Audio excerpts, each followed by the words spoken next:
What's up, guys? Spin Firearms here, and as you all know, my main everyday carry and favorite handgun in the world is the Glock 26. Doesn't matter the generation, just the overall Glock 26 is my favorite. But there's another firearm that I don't talk about as much as I should, but has always been as like my number 2 go-to carry gun. Obviously, it's been traded out a little bit with the Shield Plus, but this, honestly, I always find myself going back to. This is the original Springfield Armory Hellcat, and this firearm is considered the firearm that has the most capacity per size, per surface area, whatever you want to call it.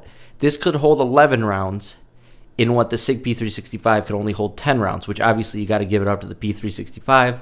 They're the OG, they're the original. They are the reason we are getting all these amazing tiny firearms with awesome capacity. Now, this is my favorite setup right here to go with. This is a 13+1 setup. And honestly, the Hellcat is very feature-packed. I know a lot of people automatically say I will not own a Hellcat because of politics, but to be honest, guys, this is a firearm that is worth it. I also recommend the XD and the XDM. Even though I got rid of my XDS, I really do miss it, honestly. The XDS was a good firearm too, but it's hard to justify with something like the Hellcat being around and for just about $100 more. Anyways, this thing is feature-packed, like I said. Obviously, it is optic ready. You have the U-notch rear with the yellow outline front tritium sight. Awesome sight picture. If you've ever shot these Springfield Armory pistols like the XDM Elite, they all have this awesome setup for sights. I love it. Although the XDM Elite does have the fiber optic front, I do like this sight picture better.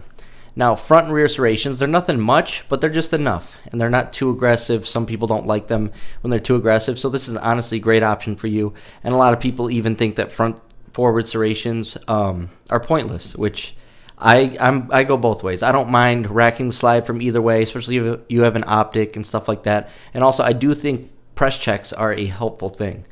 Now, honestly, you don't need to put a grip on this firearm. I just put handle at edge series on all my carry firearms. But it comes with great texture right out of the box. Also, a rail on a firearm this small, unbelievable. That is the number one complaint I hear when talking about my Glock 26. They say it doesn't have a rail. Your options are already limited for lights, and that is a true statement. It doesn't have a rail, and they are limited. The one thing I like about this Hellcat above all these other Micro 9s are these little thumb rests and memory pads right here. Obviously, reminds you to keep your finger off the trigger, so your brain will automatically connect this little indent and texturing. Also, your thumb, for fighting recoil, your thumb can actually get in there, and even though it may feel like a little weird because you're putting it back instead of all the way forward, you can literally get in there and dig and fight that recoil a little bit, which is very helpful. All the controls run smooth as can be on this firearm. Your mag shoots out. Your slide locks back very easily when you want it to, and so on. Also, racking the slide, I know a lot of people complain with the Shield Plus. They have a hard time chambering that first round. Even with the 13-round mag or the 15-round mag fully loaded, chambering that round is easy as can be.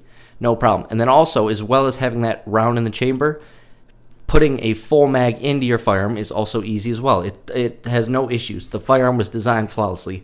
They have awesome stainless steel mags. They have 11 rounders, I guess 10 rounders too, for places with limited capacity. But for where I live, 11 rounders, 13 rounders, and 17 rounders. I also have a 50-round Pro Mag drum for this that has honestly never failed when being ran out of my Hellcat. And that's something we're going to get into in a little bit. But like I said, all these features on this firearm are awesome, including this trigger. I know some people are going to say it's a heavier trigger, but for everyday carry, this is honestly the perfect trigger in my opinion. It has a nice flat face. It's not too light, but it's very crisp, and it has a pretty short reset. Not short compared to a lot of these other firearms out here, but for something for carry, it's about perfect in my opinion. Obviously, people say the SIG trigger is better, but in my opinion, for what I like for my shooting and keeping my firearm from going off when I don't want it to, in a situation with stress and adrenaline, this is a perfect trigger for me. And I'm just going to be honest. That's me. I can't speak for you. Maybe you like a 2-pound trigger on your carry firearm.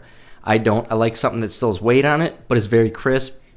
And the main thing, honestly, is when you're aiming this firearm and you go to pull that trigger, that you have no extra movement in your firearm from that trigger. And honestly, the Hellcat has a good trigger when it comes to that. It's similar in feel to the Apex trigger, the way it breaks. I don't know. It's sort of a weird comparison, but on my Glocks with Apex triggers, it's honestly a pretty similar break, the crispness and all that. Like I said, not the lightest thing in the world, but just perfect for everyday carry. So Next up is I have thousands of rounds through this firearm, not a single malfunction. During the pandemic, I've been running steel ammo through this thing. I got it like a little over 3 years ago.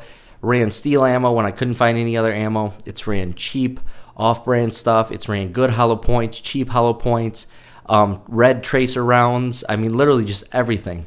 And it just runs. And I've tried mixing up mags, putting a mag of 15 in there with 8 different hollow points in there. The video's up on YouTube.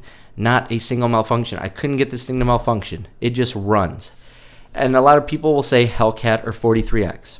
Honestly, guys, the 43X is very ergonomic, but I always go back to this. The same reason I didn't get the Hellcat Pro. And a lot of people are like, are you going to get the Hellcat Pro? And I said, honestly, instead of another Hellcat Pro, I would just get myself another Hellcat. And I'll tell you why. So the grip is basically the same. It's obviously just all solid, so you can't go back in size. That's the number one reason I like the Glock 26 is I can have a 10-round flush mag, in this case 11-round. But when I really need capacity and I'm going somewhere like a mall or something like that and I want that 15-round mag in there, I can just throw that in there. But with the Hellcat Pro, you're always stuck to 15 rounds. You're always stuck to that harder part to conceal in a firearm, which is going to be that grip. Is the Hellcat Pro a better shooter? Yes, it is. Is it a better overall firearm? I mean, they're probably going to be the same, but the Hellcat, I just like its versatility versus the Hellcat Pro. And also, I'm always big on this. This is a 3-inch barrel, right? Hellcat Pro, I believe, is 3.7 or 3.8. Same with the XL from P365, or from SIG, the P365 that I have. They're all similar in size. The shootability is better on these larger 3.7-inch barrel firearms, but to be honest, the comfortability is enough for me to stick with this and not want to be stuck with that longer barrel and longer grip. You're adding, this much in size, which to some people like me makes it hard for me to not print in certain situations, especially in the summer, and also can cause me to be uncomfortable during carry throughout the day.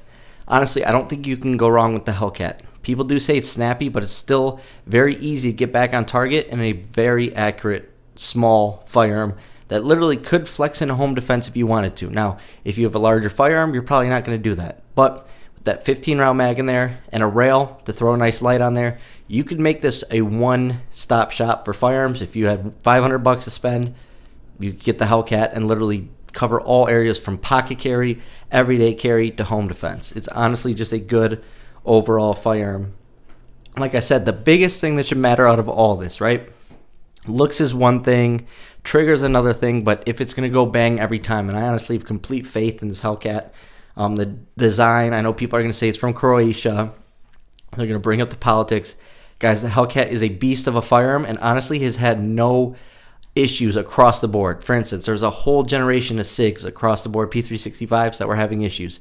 You haven't heard one negative thing about a Hellcat. Now, obviously, all firearm companies have, this person has an issue, this person has an issue, this doesn't. But for the Hellcat, they've basically across the board, 0 issues. Just like my Glock 26. That is why I stick to these firearms, regardless of the trigger, regardless of the innovation some might say about Glock. They're just firearms that have always ran good for me and fit my hand. Even though they're small, they still fit your hand pretty well.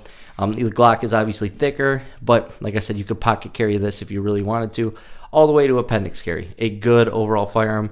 And honestly, I like this over the Hellcat Pro. Now, if you like a Glock 19 size firearm, you'd probably want the Pro because the Pro's would be a little smaller, a little slimmer. But if you like something like a 26 or just even something smaller than that, this is the way to go.